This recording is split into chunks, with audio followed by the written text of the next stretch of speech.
What's up, Pikes Peak RC race news around the nation? It is Robbie here to give you guys the latest and greatest news for what's going on here, near, far, and abroad. What's up, everybody? Now, I'm on the island of Guam. If you guys haven't seen some of my posts on my personal page, yeah, back here on Guam. Was just in Hawaii, meeting up with those guys over at Sand Island RC Raceway. It was great hanging out with those guys. Spent my 2 days there helping and building the track, to include driving and testing on some tires and stuff, and I was super stoked on that. Meeting up with Jeremy, meeting up with Rocky, our main guys Benson and Julius out there, and all thanks to Kevin Backer for linking me up with those guys, not knowing that an actual 8-scale off-road track was literally right off the beach. So again, greatly appreciated for letting me have that experience with those guys. All right, but yes, here on Guam, not really much going on here. Like I said in my last videos, they are very deep into the rock crawling, trail riding, and stuff like that, and they get into those super detailed, that class 0, that class 1. They are so into that. Little bit of racing starting to pick up here, more of that front wheel drive kind of touring car style racing. So they are using that MST FF platform, which is actually pretty cool. I have mine right over there, so I'm just waiting on a body, and then I'll go ahead and then get out there with those guys racing. Parking lot racing is what they're doing out here. So headed by Bertman and Sala. If you guys are here ever on the island, go ahead, check out Chronic's Hobbies. He's got a lot of cool stuff over there, and then I'll eventually do a live video when I get over there. All right, again, also, if you guys are in Hawaii, right, and you have, you got that racing bug in you, and you may be on TDY or vacation, and you want to bring your buggy or truggy with you, again, link up with those guys, Sand Island RC Raceway. I'll put a link in the description. Jeremy's posted some stuff, Benson's posted some stuff, and they got some races coming up here soon. I want to say February 1st. I want to say they got races coming up, so we'll see. All right. Also, in Colorado Springs, the biggest topic. Now we'll go into that here in a second. I just want to get the races out of the way and stuff. Sick. Weekend is upon us. Oh man, that is a huge trek. Not to mention TNR's track all the way over there in California. I want to, wish a lot of our drivers that are out there from Colorado, hey, good luck to you guys out there. And I think Chad Bartlett's out there. I think he might have brought one of his other teammates out there with him. But again, good luck, Chad, out there. TNR track is huge, and then I'll be racing the TNR track when it comes in March, because I'll be back in Colorado to race that and stuff. So I'm super excited on that. Graham over there has his race schedule kind of up. He'll be pushing out his first race of the season in March.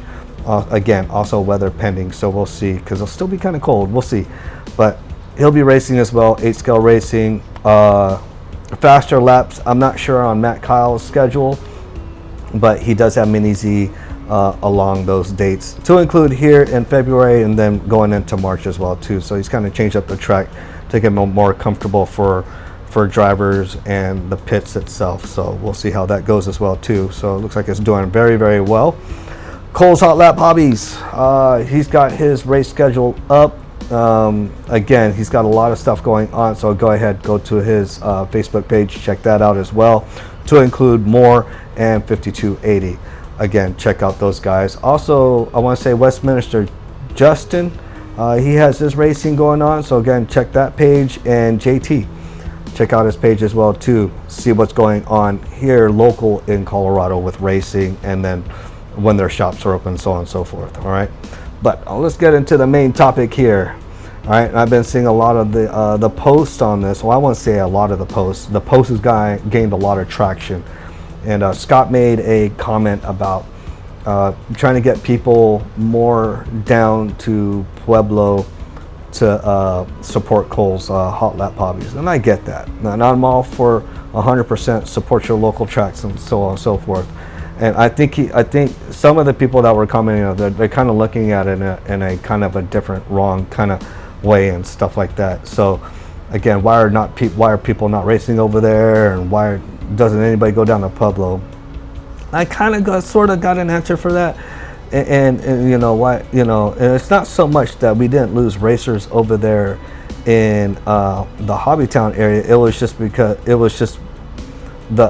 our weekends were packed always with 110 scale buggy, which was our main drive, to include the on-road portion being I want to say the VTA, and I'll get into that, and the 12 scale, which grew later, and the pan cars itself, right? So there are a lot of classes that we're seeing where the growth would be and where it wouldn't, and so on and so forth. And I get it. Cole's does, his main touch-up would be 1RC, Mini Z, and I want to say the low C NASCAR right now. So he's more oval-derived. We're not so much oval-derived over there. That was something that we were kind of skeptical about running over there at the arena. We weren't sure, and we just kind of ran with it, and then we threw 1RC in there. And then the 1RC turnout wasn't that. And granted, our drivers did come from Pueblo to race 1RC, and pretty much that's all what showed up to race 1RC, to include our other guys that are other locals. You know, you got Polly and a couple of the others that had 1RC cars. But again, you know, you had one driver that had 5-6 cars, and it was kind of hard to justify. And we had 8 classes, kind of hard to justify that when only 5 drivers show up, and then when their track can be used for something else. So again, that's why we kind of steered away from that, and then Cole went ahead and we left it to Cole to do that in conjunction with Justin up there at Westminster. So again, it's hard for people to go down to Pueblo. Reason being is they're in the competition level mind. They want a competition level style area to race, hence why 5280 did their off-road, and that's why you see a lot more people going over there. Not to mention there's always been traffic over at Moore, and then on the 8 scale world, obviously Cole's not doing that. We have faster laps, and we have Graham's LRC garage, but again, those are seasonal when they're shut down for like 2-3 months, and then it goes back into season again, and then it's weather pending on racing.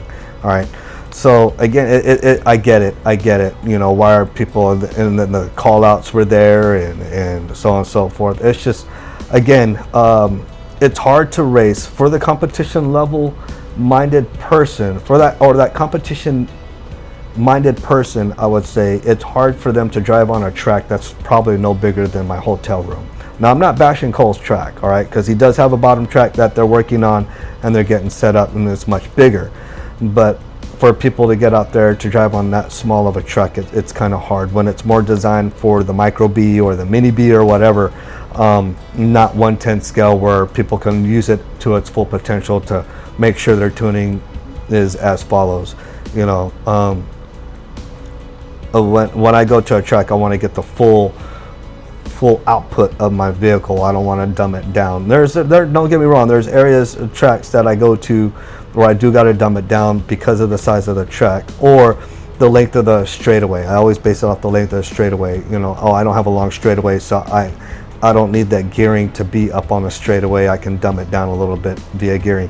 So again, the small track that he did, and then don't get me wrong, the turnout's great, but it's hard again for that competition level-minded racer. All right, and that goes for 10 scale and 12 scale as well too. His Mini Z track, his 1RC track, and the low C oval track, hey, perfect, spot on. But for that 110 racer and stuff like that, that's where I think a lot of the things come into play, why people haven't showed up. And like I said, when he gets that all done downstairs, and then that will open it up for that competition level minded racer. It's just right now it's not helping them put out their skills, so on and so forth. Now, don't get me wrong, Cole does have a place for those that do want to have 110 scale racing, buggy wise, you know, to do something, which he is currently doing. I watch the videos all the time. Kurt posts some videos, Sean posts a couple videos here and there. So again, it's actually pretty cool to see that people are posting it. And then at the same time, at the same time, again, going back to that competition level minded person, you know, they're going to go where the competition is, if that makes any sense. You know, that's a lot of people that are sponsored, and I want to say majority of the people that were racing buggy at the arena, I want to say probably about 80% of them were sponsored drivers. All right, were sponsored drivers or are sponsored drivers. So keep that in mind. They're again, that competition level, that eliteness or whatever they have in that frame set, they that, you know, they got to be where the competition is. They got to be pushed. They gotta, you know, they're into that tight pack racing. Then I get asked, you know, well, Robbie, well, we had BTA over there. Why can't we do BTA? There's nothing stopping Cole from doing BTA over there. But again, at the same time, the BTA that we did is not the nationwide BTA spec. All right, the nation BTA spec is more of a touring car with a spec tire and a spec body, and I want to say a spec motor, so on and so forth. But again, our version of BTA over at the arena was more for the beginner, that person getting into racing, where they didn't have to buy a $600 chassis and put all the electronics, where they're pushing over $15,000 to $2,000 into a chassis just to race on carpet for the weekend.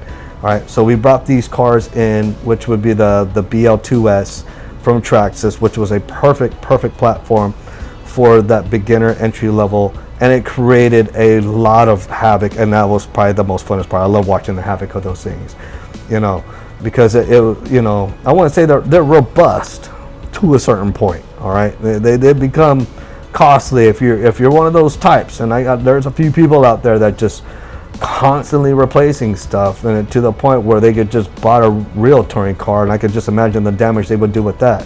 So again, and we brought two entry level classes in, the Euro Truck and the BTA. The Euro Truck is a national thing, and we kind of stretched the rules here and there with the bodies and stuff, but other than that, it was all spec. And then Corey created his own spec with the BTA using the Traxxas chassis, but adopting that 50s or that 70s BTA Trans Am body, and using spec tires, and then not changing anything except with a couple upgrades here and there. So for durability purposes, not for horsepower purposes. And it got to the point where we had to bring down the power of the BL2S and bringing it down to, I want to say I think it was like a 23 tooth pinion or a 22 tooth pinion, somewhere around there, 24, whatever it was. We were bringing it down to slow the speed down because people were getting out of control. They were hitting the money wall, so on and so forth. So again, that was a class that Corey invented, that came out of his pocket. Doing that, and you know, and that was where majority of all our on-road guys were. And they went into the Euro Truck for a little bit, and the Euro Truck died off, and because it was a trend, I should say. You know, one of the classes I thought wasn't going to make it because of the cost was touring car, and then touring car ended up growing. It had its ups and downs, where there would be probably 3 of us drivers, and then it would be 10 of us drivers. It'd be 11 of us drivers. So again, it was there. It was actually pretty cool. Pan car, again, 13.5 gained major popularity. I thought 17.5 was going to be it until GT12 came out. GT12 had no traction in the beginning, and then just gained traction towards the end, and then phased out 17.5 a little bit, and then where GT12 and 13.5 were the dominant to the classes. We did a little bit of modified here and there, but I'll tell you what, that's a whole different world of stuff. Okay, so again, I get it. A lot of the track was set up for that competition level-minded driver. To include, we had a lot of novice stuff going there, beginner style stuff and whatnot. And with Kyle's track, he's doing it all. He's been racing for a while. It's just the track size, I think, is where people are getting steered away from coming to their track. That's only for the 110 scale stuff. Other than that, everything that Cole's doing is great. He's bringing in product, he's keeping stocked, he's keeping the customers happy, and you know, from what I see, it's doing great. It's doing great. He's just got to work on that bottom portion there, and then, you know, he'll be all right. He's got a lot of people there supporting him. John Brown, he's got Hector over there. Hector was one of our big supporters in you know, being one of our main drivers and stuff, always there at the track at any given time, racing on-road and off-road. All right, so again, you know, I get it. Not everybody can make it there, but it's not bashing them. It's just a matter of, you know, when they get time, or does it fit in their style and spec of driving, I should say. All right, so again, don't knock those guys that are out there in that competition mind. And again, a lot of our off-road buggy guys that came to the arena were sponsored. All right, I can count a bunch of them that are sponsored. And yes, they still drive over at 5280. They're over at Moore as well too, and they also race 8 scale. All right, so again, you know, keep in that mind of that competition level racer, the difference. And until Cole gets his bottom portion of the track done, and then we'll see from there. All right, but other than that, that's pretty much what's going on, you guys. Again, if you guys haven't seen, I got Kurt Bonilla. He's one of my admins on the page. He's my eyes on the ground because I'm not there, and he goes out to all these tracks like I said earlier. So Kurt Bonilla is my right hand man here on the Pikes Peak RC Race News page. And then yeah, we're just going to keep on driving. All right, so I'm going to keep doing what I can over here on the island of Guam. Again, I got my buggy with me when I was driving it over there in Hawaii. I'll probably go through that one more time. There's some screws I want to change out and put some new fancy bougie screws on there. But I will be back there this March to do some 8 scale racing and some mini Z racing with you guys over at TNR, grams, and faster laps. All right. Again, I want to thank my sponsors, Techno, my chassis sponsor, going into Leadfinger Racing, owned by Chris Schaefer, all those RC guard bodies that I'm using. Dialed RC, Gene Hickerson. I'm going to tell you guys right now, we got an announcement. We have our third tread pattern design tire coming out this June. We're taking pre-orders, and it is a V1T. So currently we have the V5 and we have the V7 in different compounds, but those are our 2 main treads, and we're adding a third one to it. I like it, and one thing I like about Gene is that he gets with us team drivers and us team managers, and he'll go out there and throw ideas, and everybody throws our ideas in, and we're constantly coming up with something. And that's one thing I love about Gene being over at Dialed RC. I love representing him because what he does, he uses the feedback, he talks to everybody via online, via on the page, via the group chat. Yeah, so he it's very cool of him to do that. Then again, like Chris Schaefer's everywhere. Golly, his support is all around the world. I'm seeing his bodies all around the world. So yes, that dude is doing something right. We got Pro One Designs, also my other sponsor, Josh out there in Cali. He's doing a lot of machining on shock towers and custom building these tool caddies, which I need to get because of me constantly traveling. I need one of those enclosed tool caddies and stuff like that. We also got Jen's Ace, and I was just picked up with them right when I was flying to Hawaii. Super stoked with that. Thank you, Dale, for the opportunity. Jen's Ace battery. So again, I am under Techno, LFR, Jen's Ace, Dialed RC, and Pro One Designs, and super stoked to represent all these guys because of what they do. All right, I am Robbie with the Pikes Peak RC Race News around the nation. I will see you guys on the next video. All right, and yes, I'll keep them rolling. All right, take care.